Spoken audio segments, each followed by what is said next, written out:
Hayek loved mountains. He said they breathed freedom. But he saw socialist ideals and the planned economy as threats to freedom.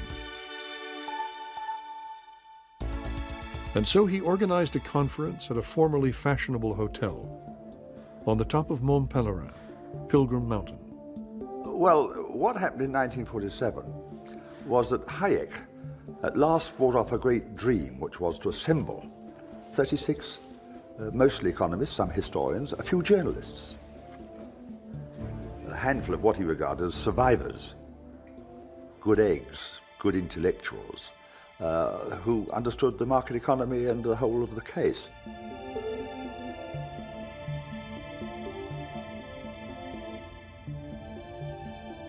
This was Hayek's belief, and the belief of other people who joined him there, that freedom was in serious danger. One of the delegates was a young economist from Chicago, Milton Friedman. And the point of the meeting was very clear. Hayek and others felt that the world was turning toward planning, and that somehow we had to develop an intellectual current that would offset that movement. They met downstairs in the cocktail bar.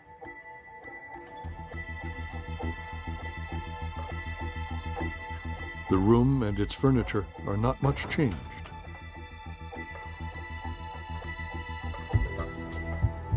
The whole world shadowed by the Iron Curtain, the Russian threat, by the failure to establish democracies in the Eastern European countries, and by the prevalence everywhere, intellectually, of these ideas of collectivism arising from the war. The argument always was that democracy is impossible without a free economy. You need a free economy. A free economy is a necessary, though not a sufficient condition for democracy. The debates were passionate. At one point, Hayek's former mentor, Ludwig von Mises, stormed out of a meeting. In the middle of a debate on the distribution of income, in which you had people whom you would hardly call socialist or egalitarian, people like myself, Mises got up and said, "You're all a bunch of socialists," and walked right out of the room. But Hayek told the meeting that they had one great lesson to learn from the socialists. Hayek paid enormous tribute to the socialist intellectuals and said that the great strength of the socialists is that they had the courage, he said, to be idealistic, to have a theory, to have a project, to have a vision, and to go on working towards that through thick and thin. As the meeting came to an end, Hayek predicted a long fight, a battle of ideas that might last 20 years or more before the world changed its mind.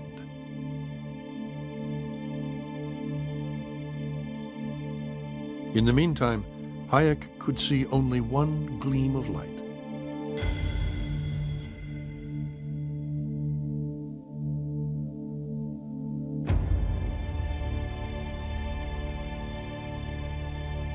The war left Germany in ruins. Its economy had disintegrated. Markets had broken down. Shops were empty. Already the Russians occupied East Germany and were waiting for the rest to fall into their lap. In the American and British occupation zones, raging hyperinflation had made the German currency worthless. In the winter of 1948, the Allies appointed as Director of Economic Affairs a rotund, cigar-chomping economist named Ludwig Erhard. A staunch anti-Nazi, Erhard was a free market economist who shared many of Hayek's beliefs and ideas.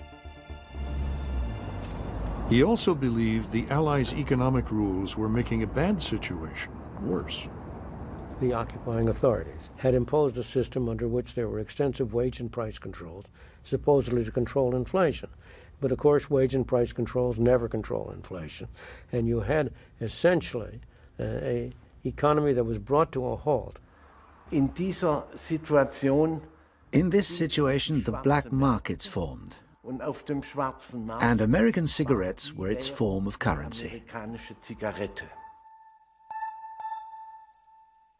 And nobody smoked cigarettes. They were for small transactions.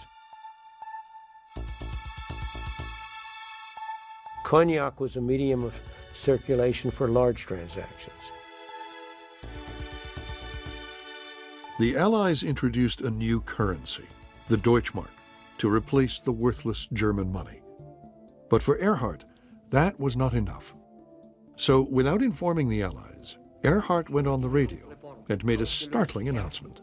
Ludwig Erhard, legendary man, he decided without asking anybody and against the will of the American occupation powers, he decided to give up all price controls. Next day, General Lucius Clay, the man in charge of occupied Germany, demanded to know what Erhard thought he was doing. Was haben Sie gemacht? Clay said, "What have you done? You've changed the Allied price controls." Und Erhard antwortete dann, oh, Erhard replied, "Herr General, I haven't changed them, I've abolished them."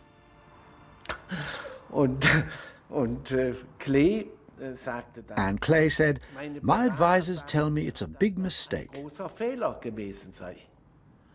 Dann sagte Erhard, Erhard replied, "Herr General, my advisors tell me the same thing." sagten mir das gleich.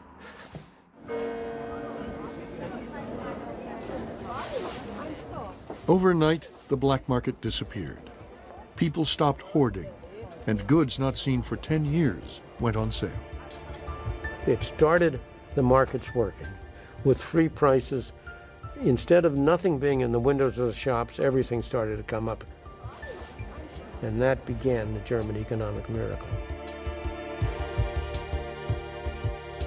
Germany's social market economy combined free markets with a strong welfare state. Within a few years, Germany's social market economy overtook Britain's more planned economy. But back then, nobody wanted to model themselves on Germany. Most countries preferred to plan their economies.